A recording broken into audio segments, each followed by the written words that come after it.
जय हिंद दोस्तों, welcome to HK defence. दोस्तों, भारत में पेगासस स्पाईवेयर एक बार फिर चर्चा में है। भारत में इसके जरिए कई पत्रकारों और चर्चित हस्तियों के फ़ोन की जासूसी करने का दावा किया जा रहा है। पेगासस को इजराइल की साइबर सुरक्षा कंपनी एनएसओ ने तैयार किया है। बांग्लादेश समेत कई देशों ने पेगासस स्पाईवेयर खरीदा है। इसे लेकर पहले भी विवाद हुए हैं।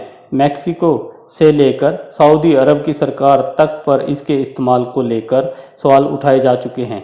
व्हाट्सएप स्वामित्व वाली कंपनी फेसबुक समेत कई दूसरी कंपनियों ने इस पर मुकदमे भी किए हैं। भारत के बारे में आधिकारिक तौर पर जानकारी नहीं है कि सरकार ने एनएसओ से पेगासस को खरीदा है या नहीं। हालांकि एनएसओ ने पहले खुद पर लगे सभी आरोपों को खारिज किए हैं। यह कंपनी दावा करती है कि वो इस प्रोग्राम को केवल मान्यता प्राप्त सरकारी एजेंसियों को बेचती है और इसका उद्देश्य आतंकवाद और अपराध के खिलाफ लड़ना है। हालांकि आरोपों को लेकर भी एनएसओ ने ऐसे ही दावे किए हैं।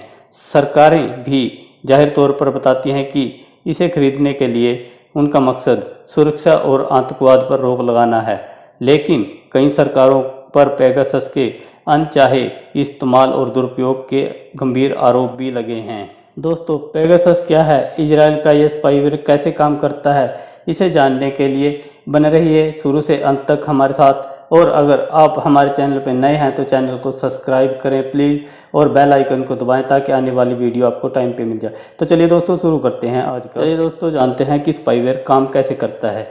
जिसे इजरायली साइबर सुरक्षा कंपनी एनएसओ ग्रुप टेक्नोलॉजीज ने बनाया है। ये एक ऐसा प्रोग्राम है जिसे अगर किसी स्मार्टफोन में डाल दिया जाए तो कोई हैकर उस स्मार्टफोन के माइक्रोफोन, कैमरा, ऑडियो, टेक्स्ट और मैसेज, ईमेल, लोकेशन, यहाँ तक कि सब कुछ हासिल कर सकता है। अगर आपने पेगासस किसी फ़ोन में डालना है तो बस एक मिस कॉल ही काफ़ी है और बाद में यह मिस कॉल को भी उड़ा देता है ताकि किसी को पता तक नहीं चले। दोस्तों, साइबर सुरक्षा कंपनी कैस्परस्काई की एक रिपोर्ट के अनुसार पेगासस आपको इनक्रिप्टेड ऑडियो सुनने और अनइनक्रिप्टेड संदेशों को पढ़ने लायक बना देता है। एनक्रिप्टेड ऐसे संदेश होते हैं जिसकी जानकारी सिर्फ मैसेज भेजने वाले और रिसीव करने वाले को होती है।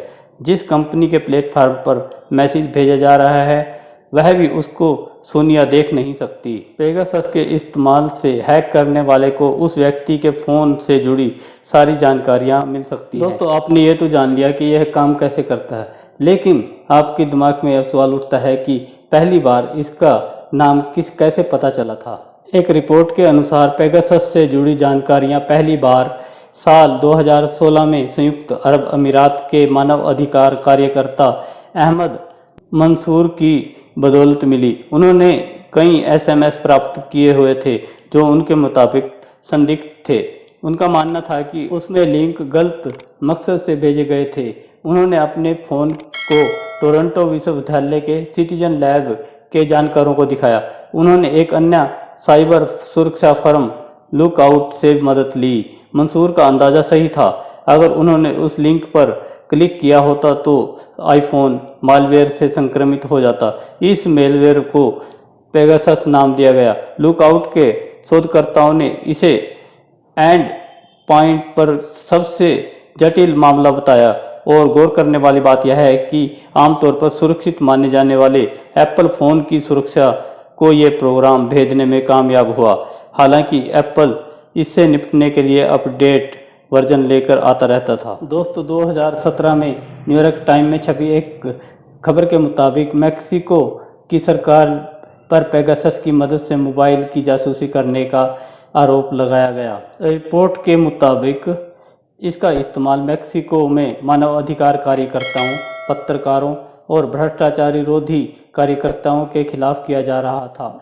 न्यूयॉर्क टाइम के मुताबिक इस सॉफ्टवेयर की खासियत यह है कि यह स्मार्टफोन मॉनिटरिंग, कॉल्स, टेक्स्ट और दूसरे संवादों का पता लगा सकता है। यह फ़ोन माइक्रोफोन या कैमरे को एक्टिवेट कर सकता है। दोस्तों, यह सब तो ठीक है, लेकिन फेसबुक के साथ इसका विवाद क्या है।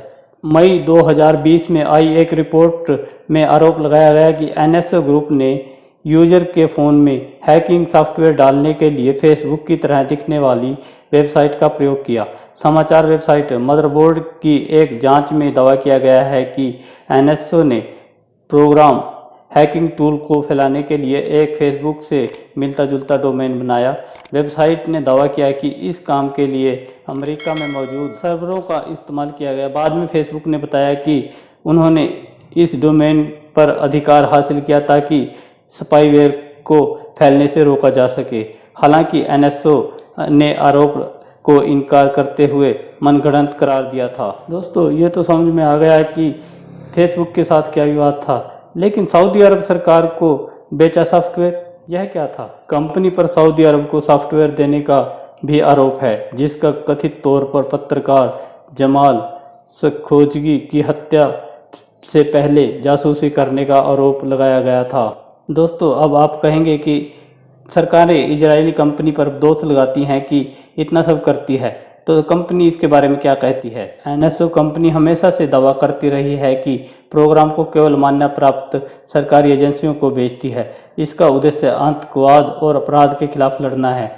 कंपनी ने कैलिफोर्निया की अदालत में कहा था कि वह कभी भी अपने स्पाईवेयर का उपयोग नहीं करती, केवल प्रभु संपन्न सरकारें ही इसका इस्तेमाल करती हैं। फेसबुक से जुड़े विवाद के दौरान कंपनी ने एक बयान जारी कर कहा था कि हमें अपनी तकनीक और क्राइम और आतंकवाद से निपटने में इसकी भूमिका पर गर्व है, लेकिन एनएसओ अपने प्रोडक्ट का खुद इस्तेमाल नहीं करता।